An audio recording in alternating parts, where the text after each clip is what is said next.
समय पहले हमने जो है साइबर क्राइम पे एक प्रोजेक्ट किया था, जो माइटी का था, मिनिस्ट्री ऑफ इलेक्ट्रॉनिक्स का प्रोजेक्ट था, जो हार्डिकोन ने किया था। और उसको जो है हमने जो है ऐसे सीनियर सिटीजन्स के लिए वो प्रोजेक्ट था, जिसमें हमने उनको अवेयर कराया था अबाउट द साइबर फ्रॉड्स, कि साइबर फ्रॉड्स क्यों होता है, कैसे होता है, उनसे कैसे बचना चाहिए। तो इसके लिए हमने क्लासेस ली थी, पायलट प्रोजेक्ट था। तो शुरुआत हमने फरीदाबाद से की थी, उसके बाद हम करनाल, कुरुक्षेत्र, अम्बाला, हम जो है सीनियर सिटीजन्स को गाइड किया था। उनको फ़ोन के ऐप चलाना सिखाए थे जो वो नहीं जानते थे। ऑनलाइन बैंकिंग किस तरीके से करनी चाहिए, किस तरीके से सेफ होंगे, उस चीज़ों के बारे में उनको हमने जानकारी दी थी कि भाई OTP शेयर नहीं करना है, कोई लिंक आए उसको नहीं करना है, उसको बड़े ध्यान से देखना है। क्योंकि आजकल जो स्कैमर्स हैं वो अलग अलग जो है वो मेथड निकालते हैं आपके पैसे खींचने के लिए। आपको मैं एक छोटा सा एग्जांपल देता हूँ कि आपका for suppose bank union bank of India है या स्टेट बैंक ऑफ इंडिया है, तो वो क्या करते हैं कि मेल आईडी तो वही रखेंगे, बीच में एक फ़ॉन्ट चेंज कर देते हैं। आपको बहुत केयरफुल रहना चाहिए, जब भी कोई मेल आईडी पे क्लिक करो तो चेक कर लो कि सीक्वेंस क्या है, तो आप सेफ हो। अगर आपने सीक्वेंस चेक नहीं किया, आपने उसको क्लिक कर दिया, तो ये लगा लो कि आपका फ़ोन कॉम्प्रोमाइज़ हो गया और आपकी जो हार्ड अर्न मनी है वो चोरी हो गई। तो ऐसे बहुत सी चीज़ें हैं जो हम टाइम टू टाइम लोगों को गाइड करते हैं। किसी को ट्रेनिंग चाहिए उनको भी हम बताते हैं। तो ये प्रोजेक्ट हमारे चलते रहते हैं इस तरीके के। दोस्तों, आज हमारे स्टूडियो में हैं विनय कुमार चौहान साहब, जो जासूसी की दुनिया के अंदर एक मुकाम पर हैं। भारत की बात सुनाता हमारी सीरीज बातें जन गण मन से। दर्शकों, अगर आपको भी किसी को कोई इन्वेस्टिगेशन करवाना हो तो आप विनय चौहान जी से मिल सकते हैं। नंबर आपको हमारे कमेंट बॉक्स में मिल जाएगा।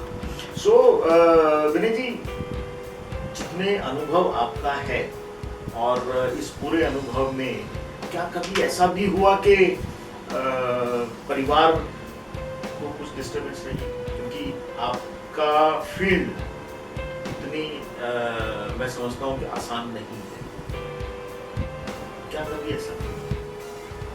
देखो, जनरली तो हम इस चीज़ को अवॉइड कर लेते हैं, फैमिली तक आने नहीं देते, उनको बताते नहीं कि हम क्या कर रहे हैं, कौन सा केस कर रहे हैं। उनको मालूम है कि हम जासूस हैं, डिटेक्टिव का काम करते हैं, लेकिन वो ऑफिस तक ही सीमित होता है, ऑफिस के बाद नहीं। इसके बारे में कोई डिस्कशन नहीं होती, कौन सा केस कर रहे हैं, क्या कर रहे हैं, क्या नहीं। वो सीक्रेट है तो सीक्रेट रहता है। यहाँ तक कि हमारे एम्प्लॉयज़ जो हमारे साथ काम करते हैं उनको नहीं पता होता वो कर रहे हैं, इन्फॉर्मेशन गैदरिंग कर रहे हैं, तो किसके लिए कर रहे हैं।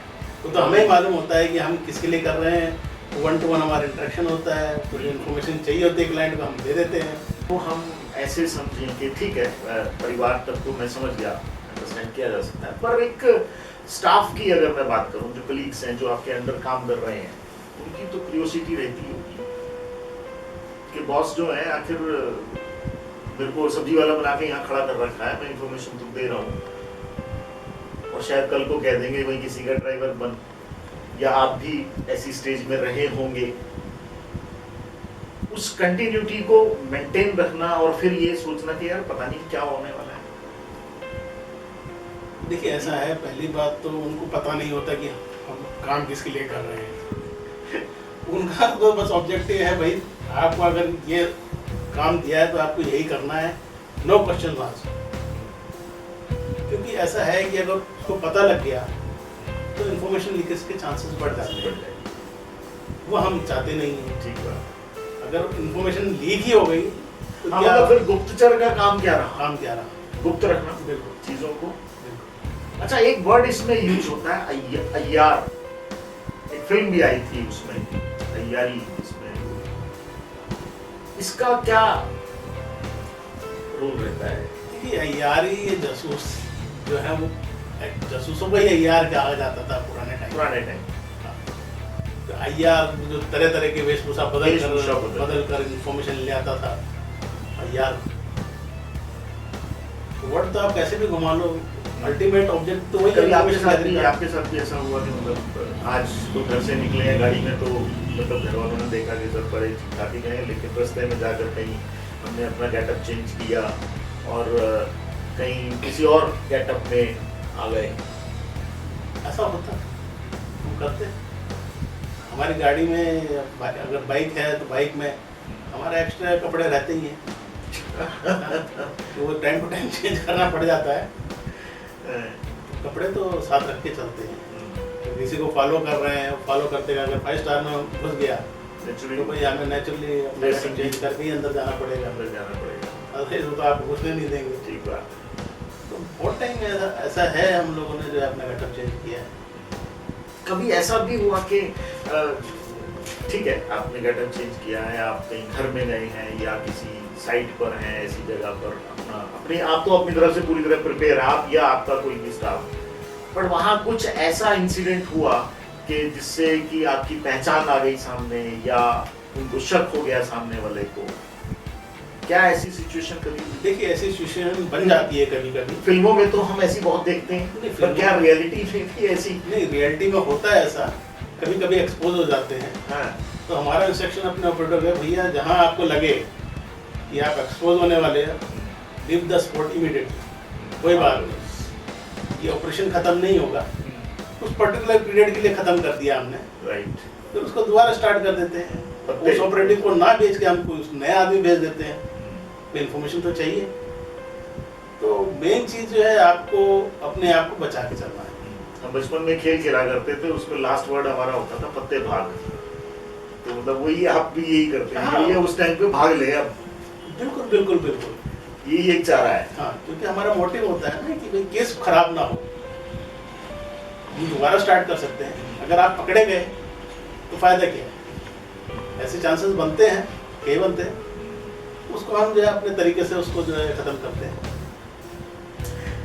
तो ठीक है, माना कि आपने उस टाइम पे उसको संभाल लिया, खत्म कर दिया, क्या कभी ऐसी सिचुएशन भी बनी कि कोई लड़ाई झगड़ा हो सकता हुआ हो या सामने वाली पार्टी ज्यादा भारी पड़ गई तो हमारे लिए कुछ भागना भी भारी पड़ रहा हो, मतलब ऐसी कुछ वॉर स्टेज जिसको हम कह सकते हैं, गोली गोली भी चल गई, पता नहीं क्या हुआ, ऐसा कुछ हुआ? ऐसे तो कभी कभी once in a blue moon होता है। अच्छा, लेकिन हम जो है अपनी तैयारी करके चलते हैं, बैकअप रख के चलते हैं।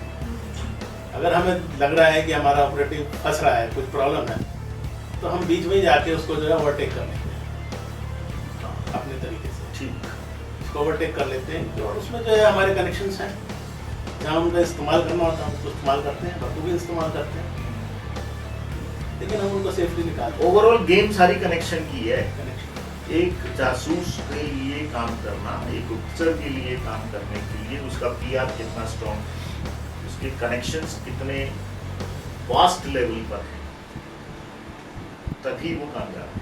बिल्कुल, ये बात तो क्लियरली समझ में आ रही।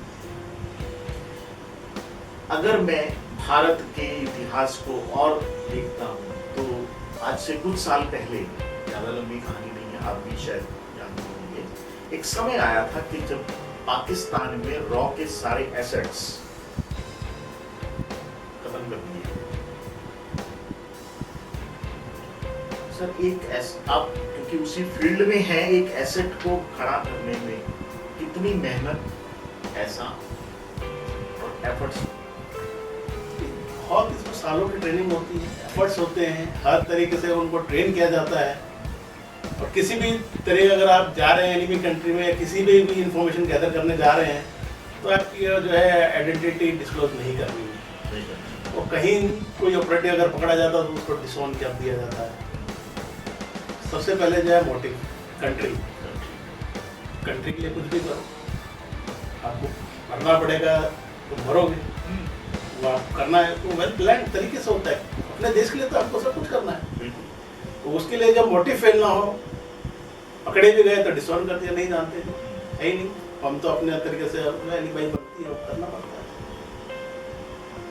पर अगर एग्रीड, बिल्कुल ठीक कह रहे हैं आप कि वो सब करना पड़ता है, लेकिन यहाँ अगर हम देखते हैं तो यहाँ तो हमारे एसेट्स, उनकी तो कोई गलती नहीं, उनको पता भी नहीं था। और वो सिचुएशन एक कंट्री टू कंट्री अगर हम देखें तो वो सिचुएशन और भी कई जगह रही होंगी या हो जाती होंगी। यहाँ जब हम अपने देश में काम करते हैं, जैसे कि आप प्राइवेट एजेंसीज जो काम करते हैं, क्या कभी ऐसी सिचुएशन यहाँ भी बनती है? बन जाती है कभी कभी। तो यहाँ पे भी इंफॉर्मेशन गैदरिंग करते हैं तो आइडेंटिटी तो कोई बताता नहीं है। और उसमें ये है कि अगर गवर्नमेंट एजेंसीज अगर कहीं इन्वेस्टिगेशन कर रही है तो तरीका तो यही है इन्वेस्टिगेशन का, ऐसे ही करती है। उसमें कभी कभी पकड़े भी जाते हैं, तो वहाँ पे मार पिटाई भी होती है, खूब होती है। उसके बाद जब पुलिस को बुला लिया जाता है, पुलिस आ जाती है तो पुलिस उनको ले जाती है। जब पुलिस स्टेशन चले जाते हैं तो वहाँ पे वो जो है अपनी आइडेंटिटी डिस्क्लोज करते हैं कि मैं तो इस काम पे था और ऐसे हूँ। फिर वो पुलिस अपने तरीके से उसको हैंडल करती है। अब थोड़ा सा लीनियंट हो जाती है। हाँ, कि भाई ये लेकिन तो हो जाती है, लेकिन उनको पता है कि भाई बंदा तो देश के लिए कर रहा है ना सर। हाँ, फिर सरकारी बंदा है। ऐसा है बहुत से केसेस जो हमारे पास आते हैं, हम उसको इन्वेस्टिगेट करते हैं। हमें लगता है कि जो पुलिस भी इन्वेस्टिगेट कर रही है, हम भी इन्वेस्टिगेट कर रहे हैं, तो जो आईओ होता है हम आईओ से जाके मिल लेते हैं। हम उनको बता देते हैं जी इन्होंने जो है हमें हायर किया है और ये करना है, since you are looking after the case. कुछ ऐसा एरिया जहाँ आप नहीं पहुँच पाए, आप चाहते हो कि उसको वहाँ से इन्फॉर्मेशन लेनी जाए और हम आपकी मदद कर सकें, तो बताइए। तो पुलिस कोऑपरेट करती है, वो बोलती है कि भाई ये एरिया जो है हमने नहीं टच किया, आप इधर पे कर लो, फलाना जो है देखो क्या होता है। तो हम अपने तरीके से फिर उसको जो है वहाँ पे इंफॉर्मेशन गैदर करते हैं, उसकी प्रूफ इकट्ठा करते हैं और उसके बाद पुलिस के साथ बैठ के जॉइंट ऑपरेशन हो जाता है। तो ऐसे बहुत से केसेस में हमने पुलिस की मदद ली है। विनय जी, जैसा कि मैं आपका एक बैच देख रहा हूँ, वर्ल्ड एसोसिएशन ऑफ डिटेक्टिव, क्या है इसके बारे में? वर्ल्ड एसोसिएशन डिटेक्टिव्स जो है, जो पूरे वर्ल्ड के जितने जासूस हैं उनकी संस्था है, जो 1925 में बनी है, वो तब से चली आ रही है। यहाँ पे देश विदेश के हर जगह के जो जासूस हैं वो जुड़े हुए सब हैं। इसमें जुड़े। सब इसमें जुड़े। कितनी की स्ट्रेंथ होगी उसकी? हजारों में है, हर कंट्री के इसमें? हर कंट्री के इसमें जासूस हैं। बहुत बड़ी संस्था है और ये बहुत बड़ा नेटवर्क है आपका? बहुत बड़ा नेटवर्क है। ये WAD और इंटरपोल ये साथ साथ ही बने थे। अब ये जो मान लेते हैं कि जो आपने बताया कि वर्ल्ड वाइड यहाँ के सारे प्राइवेट जासूस इसमें जुड़े हुए हैं, मैं ये जानना चाहता हूँ कि दुनिया के अंदर ऐसी 5 टॉप जो डिटेक्टिव कंट्री की हैं जो बहुत फेमस हैं और बहुत बड़े स्केल पर काम करते हैं। हाँ, जो हर कंट्री की अपनी अपनी जो है इंटेलिजेंस एजेंसीज हैं।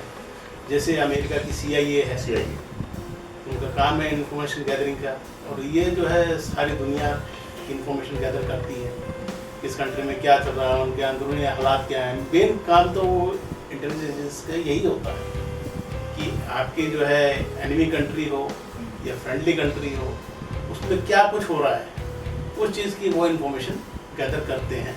अमेरिका की CIA है, उसके बाद आप ले लो तो ब्रिटिश सीक्रेट इंटेलिजेंस सर्विसेज है, ये आपकी जो है M16 के नाम से भी जानी जाती है। M16 के नाम? हाँ, ये है।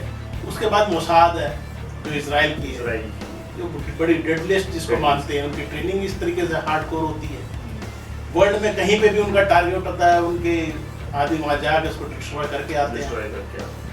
बहुत तगड़ा उनका काम है। फिर उसके बाद जो है हमारी इंडिया की रॉ है।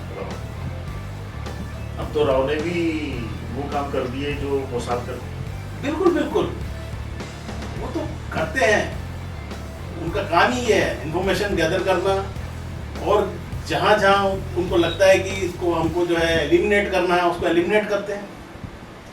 एक इंटेलिजेंस के अंदर ये जो इंटरनेशनल इंटेलिजेंस है, इसके अंदर एक वर्ड यूज होता है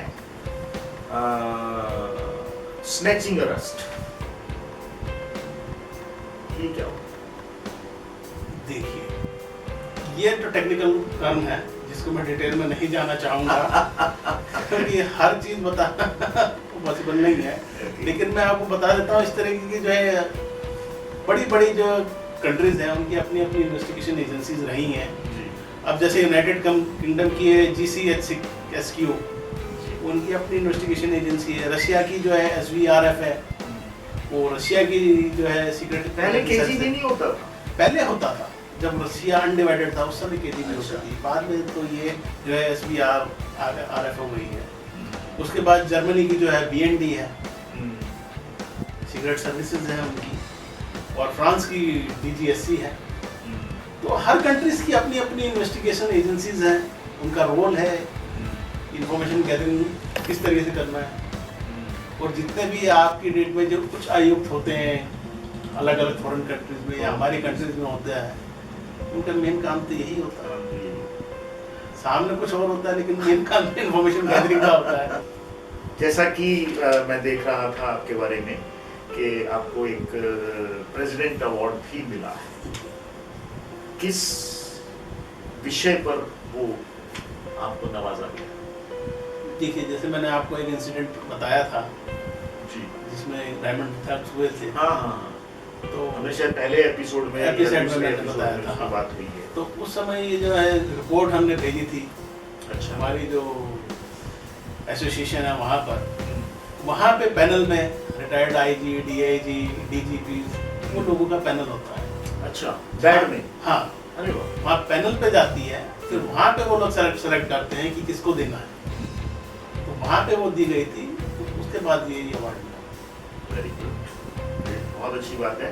तो क्या इस तरह के अवार्ड सरकार द्वारा जो दिए जाते हैं, ऑफ कोर्स हम हमारे देश के और भी हमारे देश के अंदर हमारे देश की जितनी भी प्राइवेट एजेंसीज हैं इस फील्ड के अंदर, उनको उनके अच्छे काम करने के ऊपर सरकार उनको अवार्ड देती है, जैसा कि आपको भी मिला। देखिए, सरकार तो नहीं, ये तो एसोसिएशन की तरफ से है, जो गेस्ट आते हैं हाँ, तो उनसे जाते हैं, वो डिपेंड करता है कौन गेस्ट है। अच्छा, समझ गया मैं। ओके, एक हमारी जो एजेंसी है उन्होंने अवार्ड ऑर्गेनाइज किया और जो गेस्ट आए उनसे समझ गया। बट क्या ऐसा लगता है कि सरकार को भी इसको सपोर्ट करना चाहिए ऑफिशियली? हाँ, जरूरत समझते हैं हम जरूरत समझते हैं सरकार को सपोर्ट करना चाहिए, क्योंकि सरकार की जितनी भी एजेंसीज हैं, अगर रहा है तो वो इंटरनेशनली है, इंटरनेशनल है, IB जो है वो इंटरनली है, पुलिस जो है वो है। लेकिन ये सारा करने के बाद ये तो सारे जो है गवर्नमेंट रिलेटेड और उनको सिविल सिक्योरिटी उसमें लगे हुए हैं। राइट, लेकिन जहाँ प्राइवेट इन्वेस्टिगेशन की बात आती है तो वो हम प्राइवेट एजेंसीज करते हैं, बिल्कुल, उसमें सरकार का लेने देना कुछ नहीं होता और इसकी डिमांड बहुत है। तो हम ऐसा सोचते हैं कि भाई सरकार को जो है इसको जो है सपोर्ट करना चाहिए, लाइसेंसिंग करनी चाहिए इस चीज़ के लिए। तो अब अगर किसी को ऐसा लगे हमारे दर्शकों में से कि भाई किसी को डिटेक्टिव का काम सीखना है, तो वो क्या आपसे अगर कांटेक्ट करना चाहे तो कैसे करेगा? सपोज मैं ही कहूँ मेरा ही मन बन रहा है, क्योंकि आपके 3 इंटरव्यू लेने के बाद मेरा ही मन बन रहा है, यार मैं भी डिटेक्टिव वाला काम तो कर सकता हूँ, एक बार ट्राई करने में क्या है। तो मैं ही कहूँ कि भाई कौन सा मेरे को बताओ, ट्रेनिंग लेनी है, मैं कहाँ आऊँ आपके पास? मेरा ऑफिस है फरीदाबाद में, तो आपको मैं नंबर एड्रेस सब दे दूंगा, तो वहाँ आके मेरे से मिल सकते हैं। दर्शकों ध्यान रखिएगा, आपके हमारे वीडियोस जितने भी आप इस पर देखेंगे इस विषय पर, हमारे नीचे कमेंट बॉक्स में आपको चौहान साहब का एड्रेस मिलेगा, फ़ोन नंबर मिलेगा। आप भी चाहें तो जासूस बनने की प्रक्रिया में चौहान साहब से मिल सकते हैं। और इस एपिसोड से रिलेटेड आपको कोई भी चीज़, कोई भी बात अच्छी लगे तो आप कमेंट बॉक्स में अपने कमेंट्स जरूर लिखिएगा। दोस्तों, मेरा प्रयास अगर पसंद आए तो वीडियो को लाइक, शेयर और चैनल को सब्सक्राइब करना ना भूलें, क्योंकि ऐसा करने से खुशियां बढ़ती हैं। आपके कमेंट्स के इंतजार में। धन्यवाद, नमस्कार, जय हिंद।